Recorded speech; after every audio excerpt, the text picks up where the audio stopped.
Hello, I'm Carol Carter, and I'm the founder and the CEO of GlobalMindED.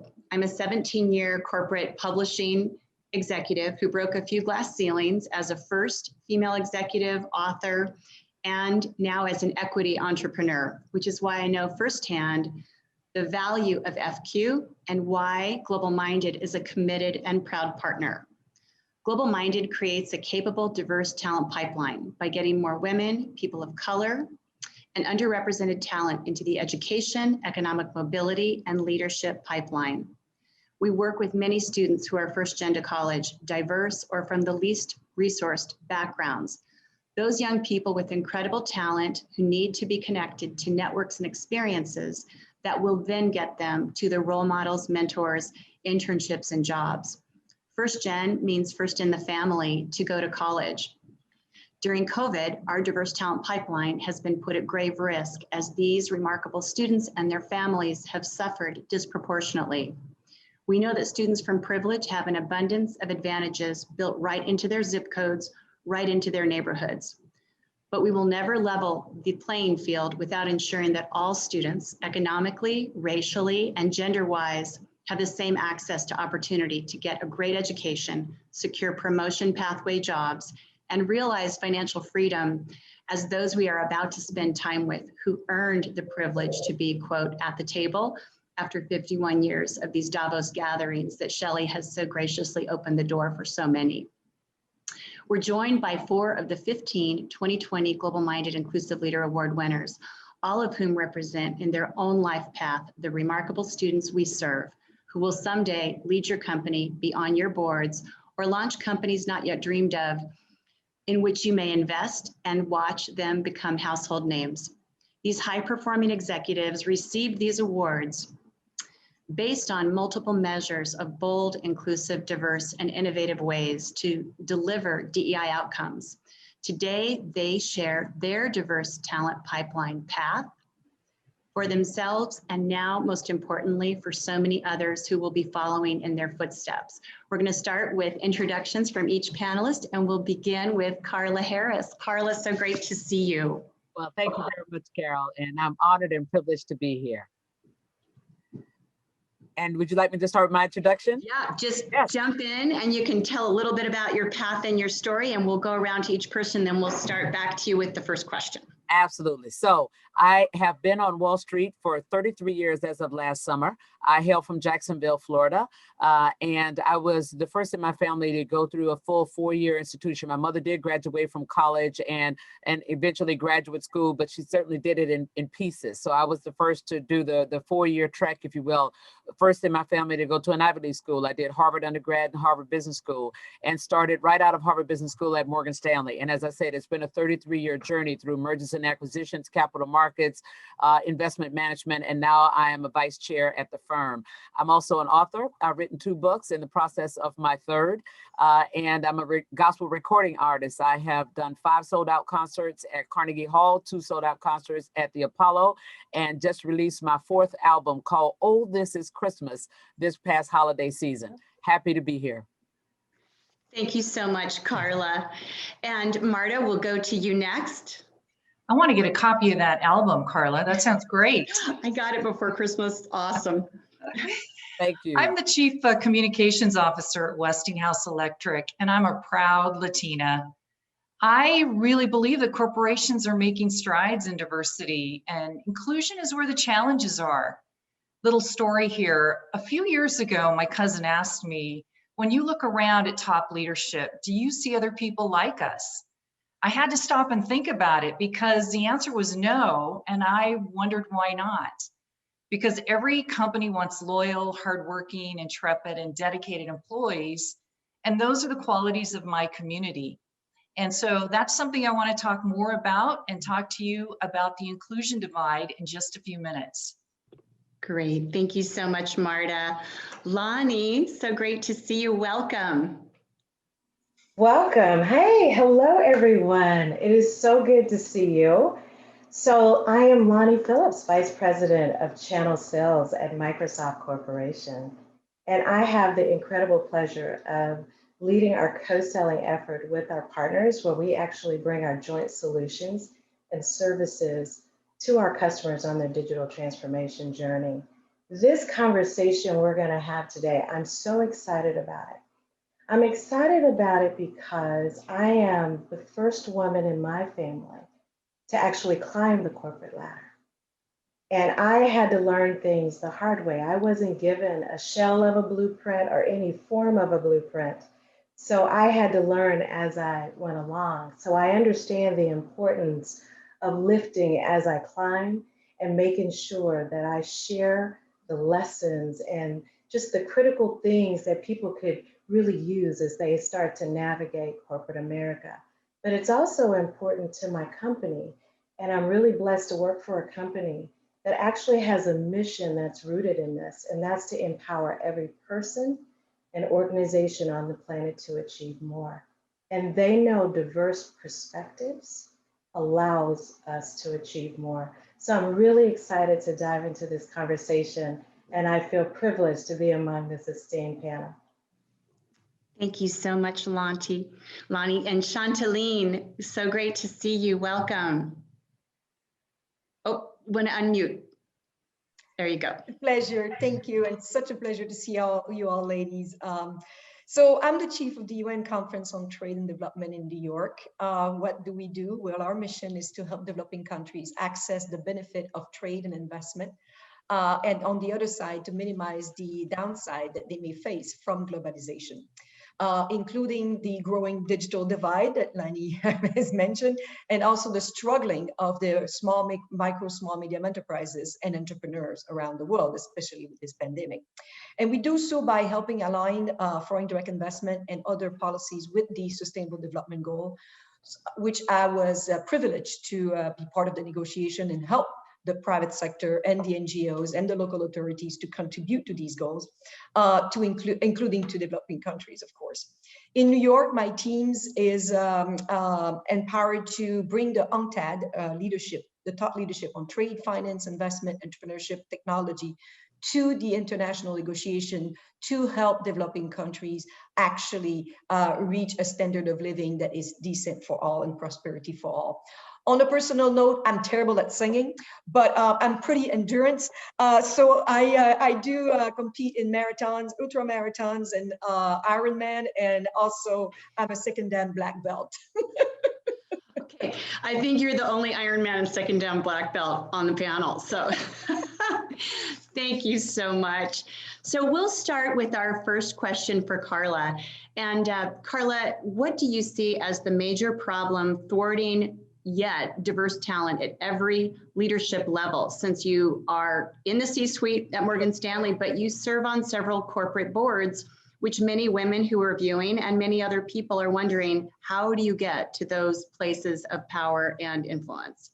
Yeah, I have to tell you, Carol, I think the biggest impediment to the changes that we need to make with respect to diversity at companies is frankly, even at the leadership levels where people may articulate that they're passionate about it and that it is an imperative for the company, there is still, if you will, a mindset that says diversity and inclusion and making those changes within the corporate culture are difficult. It's hard. Every time I hear a CEO say, oh boy, this is really difficult, and oh, you know, it's a marathon and not a sprint, I think to myself, uh-oh, they're not going to be long-term successful. That is the biggest impediment. And so I think what companies need to understand, first of all, they need to embrace that it is indeed a strategic imperative. If you want your company to lead in its industry, it needs to have the right people in the right seats at the right time.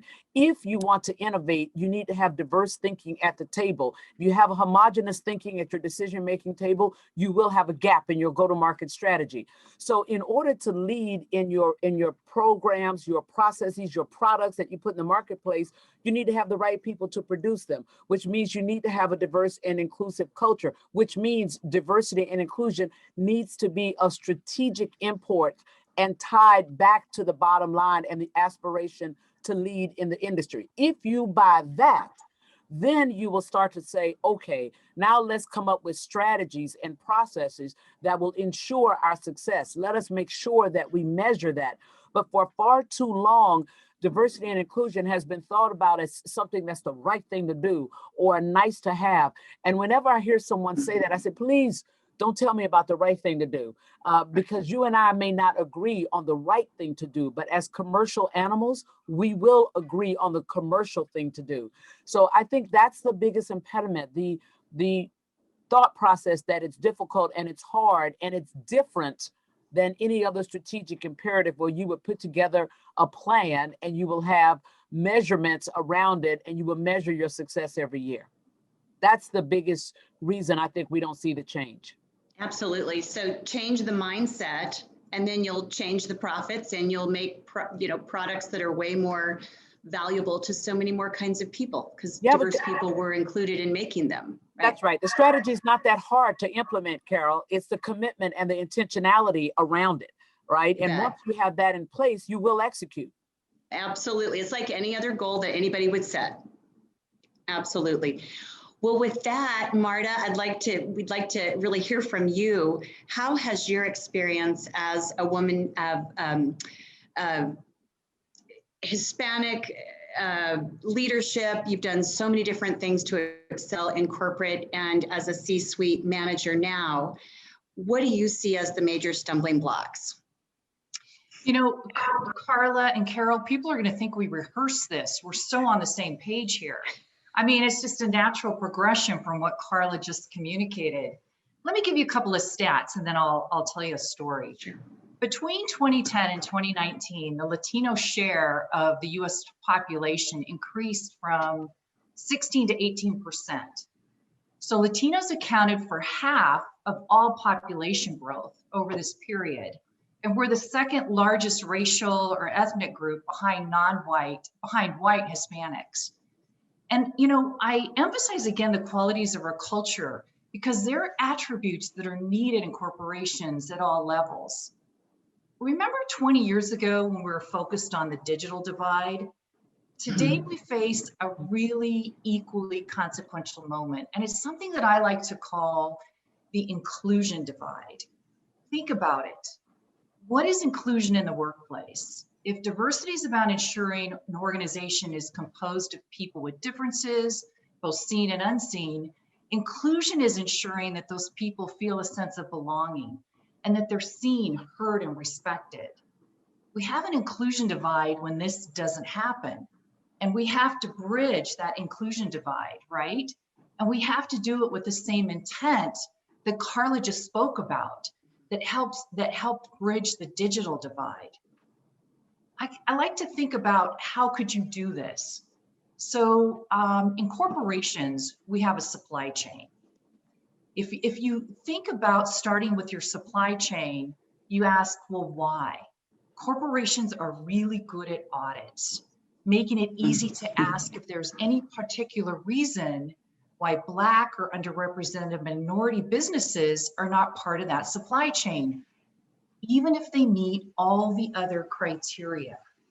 So building inclusive supply chains is an example, and supporting partnerships with Black and Brown businesses is a key part of how inclusive practices can evolve. You know, it's not going to be easy, and we're going to face resistance, but it's essential.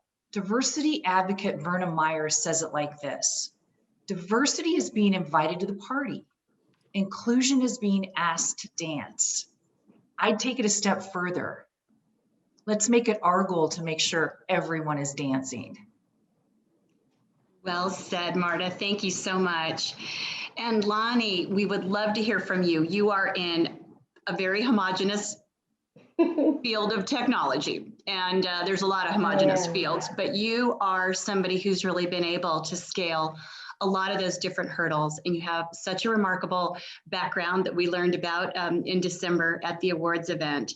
Tell us about how being a woman of color, the challenges that you faced as a younger woman gave you the ability to really meet the challenges that you've been able to clear as the leader that you are at this point. Sure. So I think about in my younger days when I had just all of this energy inside me and a determination to be successful. Being the first, you were always looking for someone who could help guide you along the journey. So I've been really fortunate that I've been able to find a number of mentors and coaches along the way to help develop me and support me on my journey. But as I've tried to climb inside corporate America, there's a lot of unspoken rules that you need to be made aware of. And I noticed a shift, and it speaks to both Carla and Marta's statement around inclusion. Going in, you naturally go in wanting to set the world on fire and want to be a trailblazer. But there's always that question mark inside, do I have what it takes? And will I be able to make my dreams a reality? Companies do a great job of attracting talent inside the company and betting on you and say, hey, we want you in this role. But then they leave it up to you on the onboarding process and trying to assimilate in the environment and to try to figure out what success looks like. I have learned that and benefited from inclusive leadership. And what Marta talks about, being invited to dance, I'll even take it one step further. It's really when they made me feel like my voice mattered. They made me feel like I was seen, and not just seen, but they could hear me and they made me feel like I was valued. They recognized the strengths in me and they activated those strengths to benefit the organization. From all of that, confidence started to grow. And then what happened over time is I wanted to create environments that did the same for everyone. To me, diversity, absent of inclusion, is going to lead to a lot of turnover and churn. But when you have diversity with inclusion, you will build some high-performing teams and drive exponential results. So I have just learned and been the beneficiary of working for leaders that saw value in me and saw something special in me and cultivated that. And now I get the opportunity to do that every single day. And so it is very important to me that I lead by example as an inclusive leader.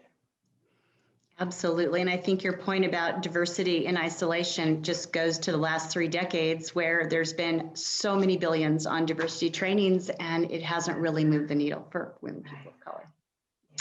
Chantal, now we'd love to hear from you. You grew up as a poor girl in rural Quebec. And how did you get into global as a global government leader? How did your path as first gen blazing those trails get you to where you are today? Well, I must say, growing up in a rural, very remote area of Quebec, I've equipped me with built-in resilience and adaptation abilities. And as it doesn't mean though that I didn't have the imposter syndrome. So I needed those mentors that you might mention, but I have that endurance to go not only the sprint, but the marathon and the ultra marathon, because I just keep going. Because I know I just gotta go. And also, you know, funny enough, and this is funny because I sit here in New York City, growing up hunting, fishing, and logging, I pretty much was surrounded by men and men capacities and abilities. And so in my field, in agricultural economics and macroeconomics, it's mostly men. So when I got in this room, I felt totally comfortable, just didn't have the gun or the fishing gear on. And so that really helped me actually. And also, honestly, it also taught me generosity and the value of diversity, both human diversity and nature diversity. Because honestly, we were poor, but we had rabbits and chickens and people would stop by unannounced on those days, remember? And would always, it would be a pleasure to feed them. We're very Latino that way, Marta. It's a very Latino feature. And a lot of those people, this is remote, are very strange characters, but we love that. It brought colors to our world, right? And so it gave me that value for diversity and for different point of view. But as importantly, my humble upbringing pretty much helped me understand the plea of the poor, know what it is to be in the skin of people that are looked down because of how you're dressed and where you come from, and just increase my goal to basically ensure that no girls, no boy in this world are not given the opportunity to get where we are, these 5 women on this panel today. And by the way, you were talking about setting those goals. And then once in the private sector, once you set the goal, you guys are pros at getting there. These SDGs are exactly that, right? And what's the major principle behind the Sustainable Development Goals? Leave no one behind. Absolutely, Chantaline. Well, thank you for that. And I think I love that image of you being with so many people growing up where it really represented diversity of thought, and that has influenced your entire, career and life trajectory. So now we're going to go to the same question for everybody, and we'll start again with Carla, which is, if there is one thing you could say to college presidents around the country, around the world, about setting up a culture of inclusion on their campus so that the students that we serve at GlobalMindED could really thrive and we could graduate more than the 11%, which are the pre-COVID numbers of first gen, what would each of you say to the college presidents to make that happen? Start with Carla. Yes, the initiative that I would start, it would be to have certain leadership initiatives or goals or things that you want to get done on the campus, or things that you might want to do to engage with the broader community, especially the professional community, where there would be pre-assigned leadership teams so that you could make sure that they were diverse. They were diverse not only ethnically, but they were diverse also with respect to background and previous exposure. And maybe what you do is you have a team of students, for example, that are going to prosecute the consulting industry, where their job is to get to know McKinsey and Booz and BCG and find collaborations and things to work with them on as students and with that campus. But they are the ambassadors. I would do it for financial services. I would do it for technology. I would do it so that, number one, the students can get the training on being leaders. Number two, they can get exposure to all these great companies and all these different industries. And more importantly, the companies could get exposure not only to those students, but to the other students. Because remember, this team that you've put together are indeed the ambassadors to the campus. They get exposure to the leadership on the campus, but that way they get leadership training. They get exposure to different kinds of opportunities. They also get exposure to the leadership on that campus. But that's what I would do to make sure that all students had access, because there are so many talented students on these campuses that never get an opportunity to show what they can do. They never get an opportunity to display why you let them into the college in the first place. It's always a small group. So I would have enough of these outreach programs that I would touch, a few hundred, if not 1,000 students to get them that kind of exposure.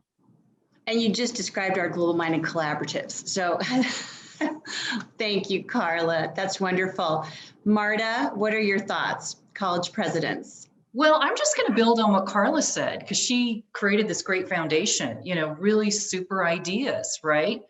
I think what you have to do, when I think about even when I was on a college campus and I think about other Latinos on a college campus, go to where they are. Don't expect them to come to you. Go to where they are. That's where they're comfortable, right? And part of what all four of us has been saying throughout our stories is we had to step out of our comfort zone to get to where we're at. So go to where they are. That's where they're comfortable, and help pull them out. That's one of the best things we can do for people who, especially Latinos who are in colleges and universities. The other thing I would say is, don't make assumptions. People make assumptions about my community a lot. They make assumptions about who we are, what we want to do, a lot of different things. Don't make those assumptions, because it's not a homogeneous quotient here. So think about it that way, and really encourage them. Lani talked about some of the things that help pull her out and have made her successful throughout her career. We need to start those things very early. Don't wait till they're in corporations. And then the last thing I would say, Carol, is really important. The numbers of Latinos in colleges and universities today is higher than ever before, but the numbers aren't sequentially going up in corporations. So you have to wonder, where are they going, right? And so things we can do, go to where they are, don't make assumptions, And let's pull more and more into corporations, because all the attributes that we grew up with and that we have in our community are attributes that all corporations need. They really do. Absolutely. Lani, Yes. what are your perspectives for college presidents if they could be doing what you feel is the most important right now to really set up this diverse talent pipeline? Sure. So I'm going to build on both Carla and Marta's point. I think as college presidents really need to think about how are they leveraging those partnerships with those corporations and activating the alumni network to be mentors to those students. Mm-hmm. Because it's going to be so important for them to be able to see themselves in some of these leaders and recognize that if they can do it, they can also do it. And they can begin to talk to them about what are some of the challenges and roadblocks that they might run into and how they can begin to strategize to get around it. But I just think it is powerful to have a mentor or a coach, whatever you want to call them, that are paired with these students to make sure that they can see themselves and they can understand how to be prepared as they walk into those environments, and they can begin to trailblaze and really begin to make a difference. If they have that early, I think it would make it so much easier for them on their journey. Absolutely. We call some of that the hidden curriculum, you know, the kinds of things that other people just get in their families, but it's hidden to a lot of amazing students who could be doing so many different things going into careers so much better prepared. Chantaline, what do you say? Your PhD, your Dr. Chantaline Carpentier. So you have that broad view. So what would you say? Well, a lot have been said already. Couldn't agree more with what have been said. But maybe one more thing. As a first to go to college, there's nobody in my family I knew that actually did what somebody with my degree would do. I had no clue. I could not visualize it. So for me, what was very powerful, and it builds on what both Carla and Marta and then also Lani mentioned, is to have these people, bring them to college, show to me, let them talk to me and show in the class that what is it that somebody with my degree does? Because I don't know those people. And so there's no way for me, like it's the hidden curriculum that for people with college, people in the family that I went to college, they see that on everyday basis. Their uncle is a notary, or they're judges, or they're doctors. We don't have that. And so to bring those people, but also what I find is very powerful, and we do that at the UN, is the shadowing, like a day shadowing of some of these people in the workforce. What are the key? Just watching you, they learn so much. I get so much feedback, and I learn myself from having them watch me and commenting on shadowing me. And then the one thing, my plea to college management would be, please, please, please, we were never taught how to design plans and policies that are inclusive, that leave no one behind. If we were taught, every graduate, to ask themselves one question, with this policy, with this plan, who is being left behind? Is it rural people, indigenous people, women, other communities?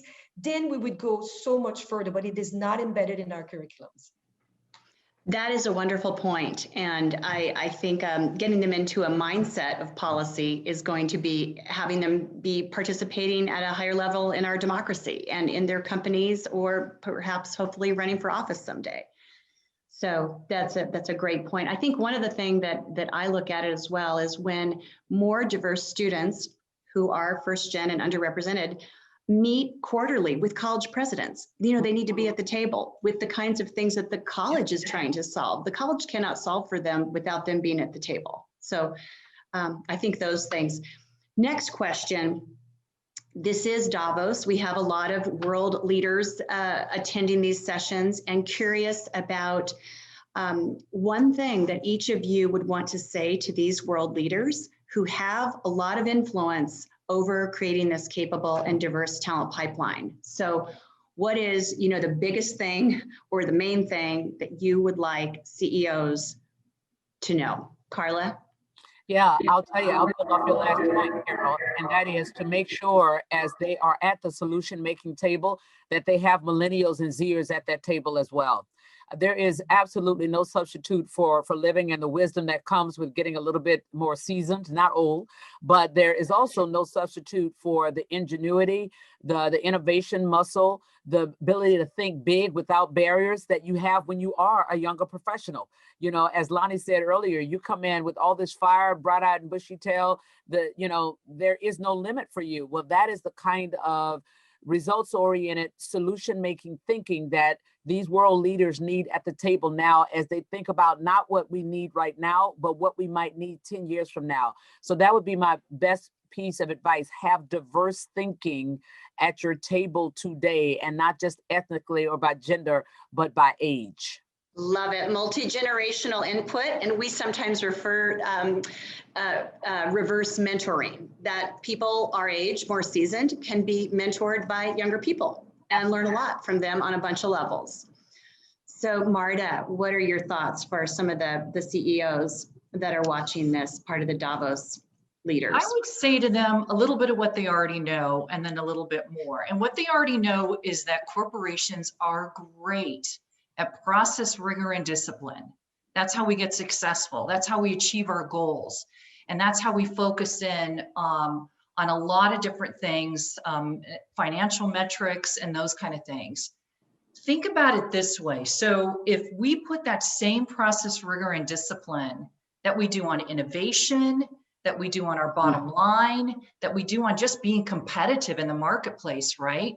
And we focus that on DE&I, and I think it's really on inclusion at this point. I think in 2021, inclusion is really the challenge. That's where it is for us today. And I think the question for CEOs is, do you have the commitment and the passion to do it? Everyone on this panel is giving you reasons why.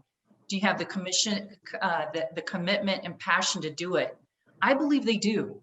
I believe they do, Carol. And I think we're in a good place and we can get to the next level very soon. Absolutely. Thank you. Lani, what are your thoughts for these CEOs? So I think Carla and Marta did a great job laying the foundation. So let me see what I can do to come at it from another angle to add to their statements. One of the things that's so important is as you start to move forward around your DE&I initiatives, a lot of people tend to celebrate the numbers of bringing them in. And I want you to know that's only the first step. You have to, within that first 100 days, give them a sense of belonging. And it is going to be so important that you not only attract talent, but you have the commitment to developing the talent. And not just developing the talent, but also allowing them to be able to grow their careers within the organization. Because if you don't, they will find another company to go work for. Now, in order to cultivate that, to be able to retain the talent, to Marta's point, you're going to have to double down on inclusion. And it means investing in what it means to be an inclusive leader and give them strategies on how to do that. I love to say, and I didn't come up with this, diversity is a fact, but inclusion is a choice. Every leader has the choice to be an inclusive leader. And all you need to do is to create spaces for your people, and that's all people, to be seen, valued, and heard, and create a sense of belonging. And I love to add to that, learn how to activate their strengths to benefit the organization. And if you do all those things that we've talked about today, there's no telling what your organization could accomplish. Absolutely. Thank you, Lani. Chantal. Thank you, Carol. And of course, a lot have been said, couldn't agree more. But I think it's pretty clear from this panel that the one thing that these leaders can do is to hire us. Don't fear hiring us and promoting us. As you can see, we will deliver. But also, we tend to be loyal to people that give us opportunities, because opportunities are far in between, and we are loyal to people that give us those opportunities. But I'd like to add two more things. One is, please do have, as part of the job description of middle managers, to actually actively be looking for those talent and retain them.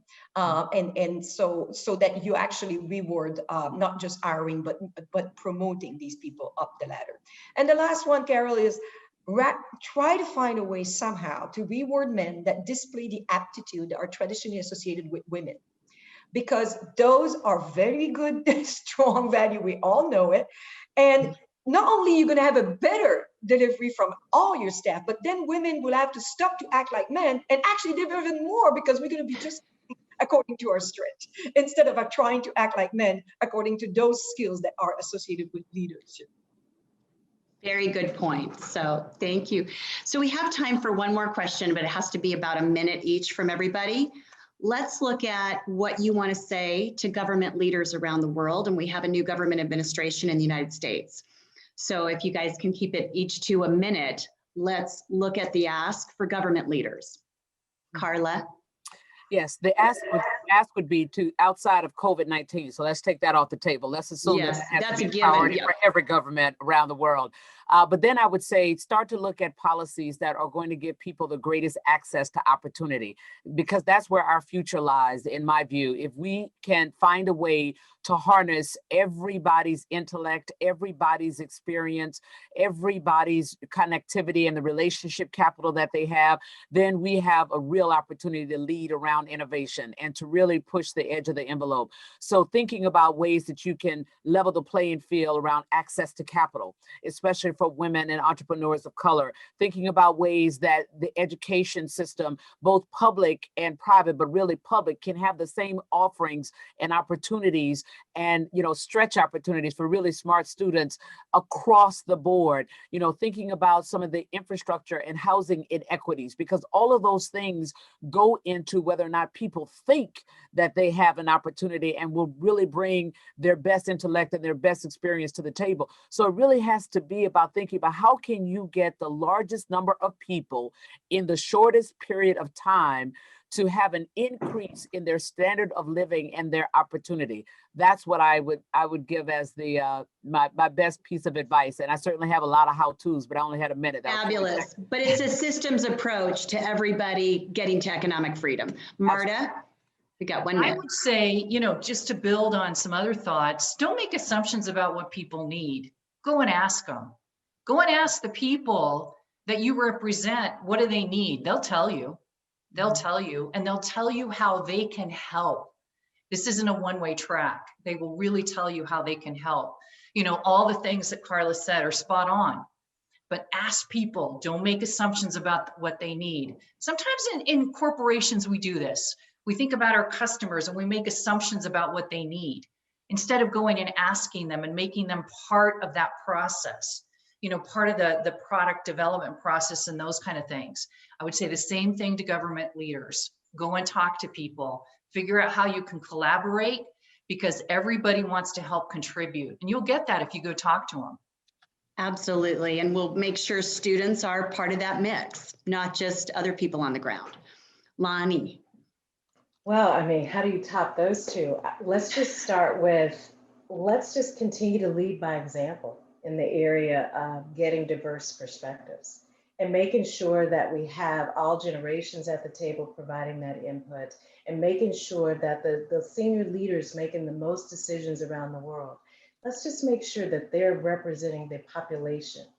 And I think that is going to go a long way in modeling the way for other senior leaders who are running these corporations, and make sure that we continue to address the healthcare system, because I don't want to go there, but that is number one priority, because this has really stopped the world and it's impacted a lot of people. So I really want to see that addressed.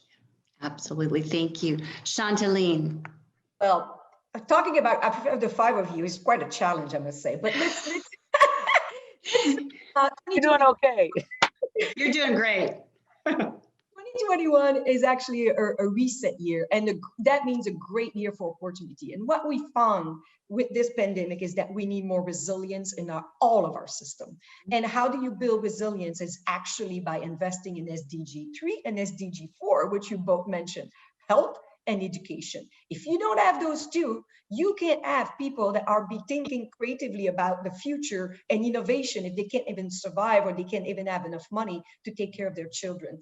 And let's not be selfish, because we are not going to solve this pandemic, and we are not going to solve all of the issues on climate change and biodiversity and those other issues if we only think of these stimulus packages targeted to our countries. We need to help developing countries because we are not insulated from the rest of the world, and our trade supply chain will bring right back those challenges to us. So let's not be greedy. Let's act in solidarity, because we're all in this together. That is such a great point, Chantaline. We are absolutely interdependent, and still half the world lives on less than $2 a day. So that's a critical point. Well, thank you, ladies, so much for these incredible insights. So what is our call to action? Number one, to make the most intentional commitment possible to racial, gender, and economically diverse hires and leaders in your organization, providing a culture where diverse talent is not only retained, but closes what Marta called the inclusional divide, so that inclusive leaders soar to the highest levels of management, the C-suite, and the board of directors. Number two, if you are a CEO or you want to be a CEO of a company, we hope you will dedicate at least 1/3 of your internships to first-gen women or diverse students. Ditto for your college graduate hiring targets. As you saw today, there is a competence, a grit, and a grace that makes up the fabric of these women you just heard from, those who have been the first, the only, the outsiders, and the non-club members. Number three, in addition to a hiring goal, we ask that you broaden your circles to diverse organizations and networks like GlobalMindED, the uncommon collaborators, where you will never again be able to say, we want diversity, but we just can't find it. We acknowledge your time with us today and for prioritizing this work. We look forward to seeing you all in person next year in Davos to grow the diversity that is undeniably the future of work, reflecting the gifts, the talents, and the rich cultures of our respective nations and the world. Thank you to our amazing panelists, the Inclusive Leader Award winners, and to all of you for joining us, and for FQ for hosting us and being such a remarkable partner to us. So we appreciate it, and we tried to time this out as best as possible, and it looks like, Talia, we have a full minute and a half. So if you need to close, let us know. But it was really a pleasure, ladies. Thank you so much. Thank you, Carol. Thank you very much, Carol. Thank and you, great everyone. job as our moderator. She You was guys great. are amazing. I just want to go around and follow your brilliance, because you guys are incredible. So thank you so much.